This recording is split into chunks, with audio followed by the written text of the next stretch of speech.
आप देख रहे हैं ओंकार मीडिया प्रोग्राम। मैं एक्स सूबेदार मेजर सतवीर शर्मा।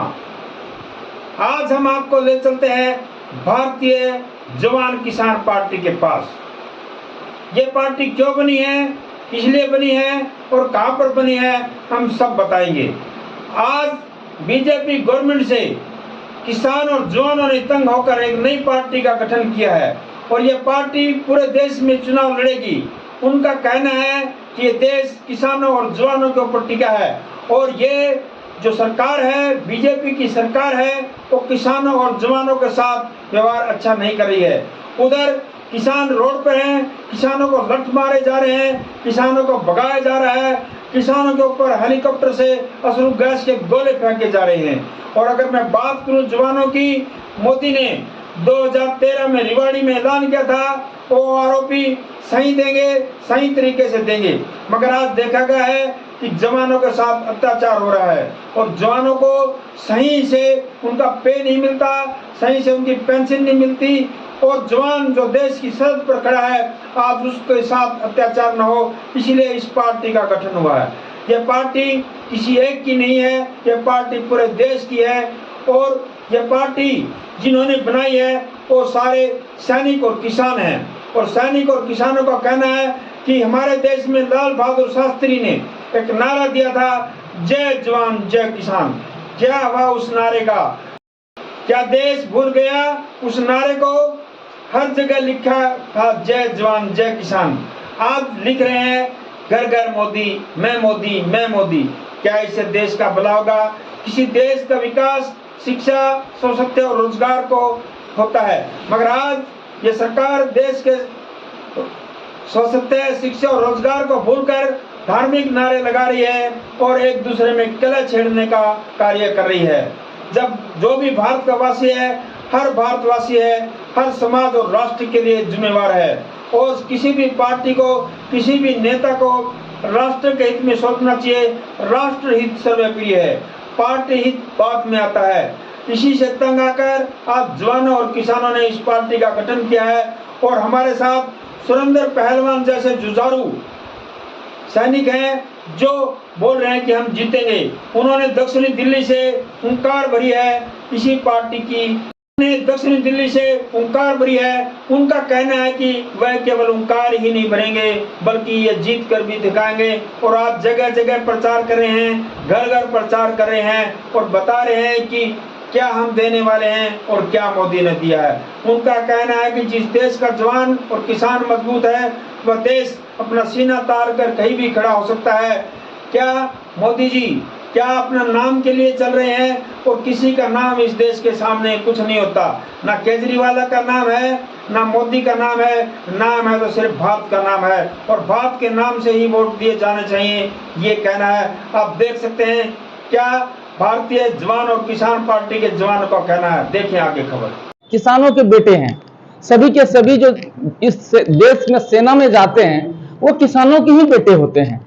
तो सबने मिलकर के, किसानों ने, जवानों ने मिलकर के भारतीय जवान किसान पार्टी बनाई और ऐसा लगा कि अब जो हम फौजी देश के खातिर, देश की सुरक्षा के खातिर अपनी जान की बाजी लगाते हैं बॉर्डर के ऊपर और इस देश को सुरक्षित रखते हैं, आज हमें एक ऐसी जरूरत पड़ गई है जिस तिरंगे की शान के लिए हम जीते हैं, उस तिरंगे की शान के लिए हम इस देश के संसद का, इस देश के संविधान की भी रक्षा और इस देश को सही तरीके से चले, इसके लिए इस पार्टी का निर्माण हुआ। और किसान, जवान और इस देश के हर वो तबका, हमारी महिला बहनें हैं से लेकर के जो साइंटिस्ट हैं, इंजीनियर्स हैं, डॉक्टर्स हैं, पत्रकार हैं, वकील हैं, हर पेशे का स्वागत है इस पार्टी में। हमारी जो पार्टी है, इस पार्टी में मुख्य संरक्षक जो है जवान है। भारत देश के तीनों सेनाओं और हमारे जो अर्धसैनिक हैं उनके जवान मुख्य संरक्षण की भूमिका निभा रहे हैं। लेकिन मैं सुरेश कुमार केपी केरल से बिलोंग करता हूँ। भारतीय जवान किसान पार्टी के महासचिव हैं, जिसे आप जनरल सेक्रेटरी कहते हैं। तो इस मैं दिल्ली के इलेक्शन के कारण या इलेक्शन के डिक्लेरेशन के कारण इस बार यहाँ पर अवेलेबल हूँ राष्ट्रीय कार्यालय में। उतना ही मैं कह रहा हूँ। सर आप अपनी पार्टी के बारे में कुछ बताइए। पार्टी, इसका कोई भी पार्टी का जो है स्टार्टअप जो होता है केरल से हुआ है। इसका 2020 में कुछ रिटायर्ड फौजियाँ मिलकर जो इसको स्टार्टअप किया था। 2021 में इसका रजिस्ट्रेशन जिसने दिल्ली के अध्यक्ष बाकी सब बता चुके होंगे पहले भी। तो उसके बाद फिर हमने जो है ये पिछले साल ही 2023 में भारत के काफ़ी पार्टियों के छोटे छोटे पार्टियों के साथ मिलकर एक विकल्प लेके आने के लिए सबके साथ सभी छोटे छोटे पार्टियां हमारे साथ मर्ज हो चुके हैं। जो पार्टियां भी सैनिकों द्वारा ही चला था और किसान भी उनमें से हैं। तो अभी जो है ये पूरे भारत में अच्छी तरह फैल चुके हैं। भारतीय जवान किसान पार्टी के नाम पे आपने भारतीय जवान किसान पार्टी ही क्यों चुनी? भारतीय जवान किसान पार्टी में तो जवान जो होता है वो जब रिटायर होकर आने के बाद ऑटोमेटिकली किसान बन ही जाता है, क्योंकि उनके पास दूसरा कोई विकल्प नहीं रहता है। रिटायर हो आके खेती बाड़ी करो। तो इसीलिए, और किसान जैसे कि आप जानते हैं, किसान अगर नहीं रहता भारत में तो यहाँ के किसी को भी अन्नदाता है उनके कहते हैं, तो उससे जवान का अपना भी वैल्यू है। जैसे कि भारत के या जो कोई भी कंट्री हो उसके दिशा उसके जो भी सिक्योरिटी है वो जवान पे ही निर्भर करता है। इसलिए हमने सोचा कि दोनों नाम को मिलाकर एक पार्टी बनाएं। तो हम कुछ किस्मती रहे कि कोविड के टाइम में जो है हमको ये नाम जो है मिल चुका। अदरवाइज अभी जो है किसने भी दिया है जवान किसान या भारतीय छूकर कोई भी पार्टी अपना नाम डालता तो इलेक्शन कमीशन उसको जो है अप्रूवल नहीं देता है। भारतीय जवान किसान पार्टी के मुद्दों के बारे में आप थोड़ा बताइए। भारतीय जवान किसान पार्टी में किसान का हम पहले लेंगे तो एमएसपी जो अभी तक लागू नहीं किया उसको लागू करेंगे। केवल वादा नहीं है, हकीकत है, हम उसको करके देंगे। और इसी तरह अगर जवान की तरफ से बात करें तो आरोपी बोल के जो गलत जो अभी का जो गवर्नमेंट है, मैं किसी व्यक्ति का नाम नहीं ले रहा हूँ चाहे, बट जो गवर्नमेंट एक बदलता हुआ गवर्नमेंट जो भी अपना रूल लेके आ रहे हैं वो आरोपी पास कर दिया कर बता रहे हैं, वो आरोपी का जो प्रॉपर यूटिलाइजेशन अभी तक नहीं हुआ है। तो पहले आप अपना परिचय दीजिए। मैं सुरेंद्र पहलवान हूँ, भारतीय नौसेना से रिटायर हूँ और भारतीय जवान किसान पार्टी का दिल्ली का अध्यक्ष हूँ। सर आप पहले अपनी पार्टी के बारे में बताइए।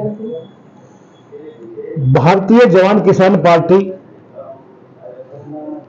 2021-22 में इसको रजिस्टर कराया गया था, लेकिन ये एक किस्म से अभी तक ठंडे बस्ते में ही चल रही थी। लेकिन आज जो देश के हालात बने उसमें हमने महसूस किया इसको ठंडे बस्ते में नहीं रखनी, हमने इसको बाहर निकालना है। और चुनाव से ठीक पहले इस एक मैं जिन कहूंगा, इस जिन को हमने बाहर निकाल लिया है। आज देश में इतना भ्रष्टाचार फैल गया, करप्शन, देश के बॉर्डरों पे लगातार फौजियों की शहादत, बेरोजगारी, युवाओं के लिए अग्निवीर की एक जबरदस्ती वो थोप देनी, इन सबको देखते हुए हम फौजियों ने यह ठाना अब भाई अब कुछ करने का समय आ गया है। सरकार को बताना पड़ेगा। अब देश के जो सच्चे राष्ट्रवादी सिपाही हैं वे खड़े हो गए हैं। अब उनकी तानाशाही नहीं चलेगी। तानाशाही उनकी बंद करवाने के लिए इस देश के सच्चे राष्ट्रवादी सपूत राजनीतिक एजेंडा लेकर मैदान में आ गए हैं। सर आपने बताया कि कल आप चुनाव चिन्ह लेने के लिए गए थे, तो उसके बारे में कुछ बताइए। बड़ा ही दुर्भाग्य है, हम 5 फरवरी से चुनाव आयोग से अपनी पार्टी का चुनाव चिन्ह लेने की गुहार लगा रहे हैं, बार बार लेटर दे रहे हैं।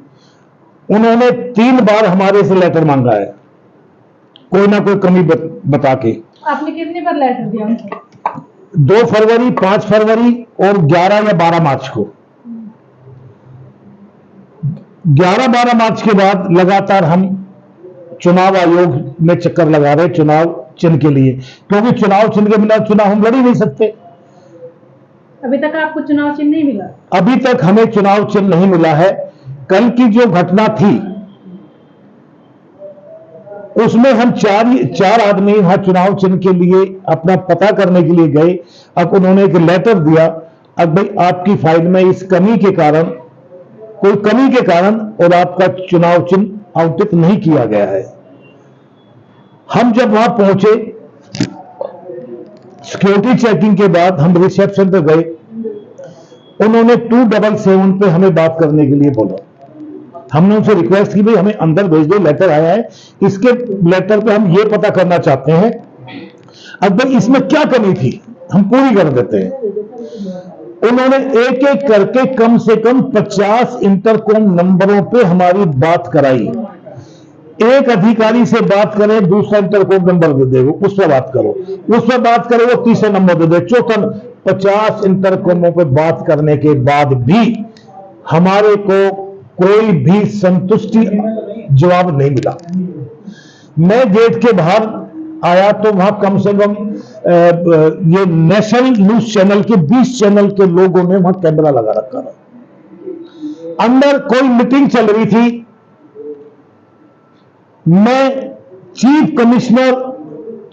इलेक्शन कमिश्नर से यह पूछना चाहता हूं, दिल्ली का अध्यक्ष होने के नाते, ऐसी कौन सी मीटिंग थी वो जिसमें भारतीय जनता पार्टी के कार्यकर्ता को शामिल करना जरूरी था? उनको क्यों एंट्री दी गई? ऐसी कौन सी घोटालेबाजी, घपलेबाजी कर रहे थे आप चुनावों के लिए? ऐसी कौन सी रणनीति थी वो? कितने बंदे आए हुए थे बीजेपी के? बीजेपी के कम से कम 7-8 गाड़ियां भर के आई थी, 7 सीटर वो भी। ऐसी कौन सी रणनीति थी? कौन सा घोटाला करवाने की वो बीजेपी साजिश कर रच रही है चुनाव से पहले ही, जो उनको बिना सिक्योरिटी चेकिंग के और बिना पास के सीधा बिल्डिंग के अंदर एंट्री मिली, और देश का सिपाही सवेरे 11 बजे से लगाकर शाम को 5 बजे तक आपके गेट पर अंदर जाने के लिए गुहार लगाता रहा, लेकिन उनको एंट्री नहीं मिली।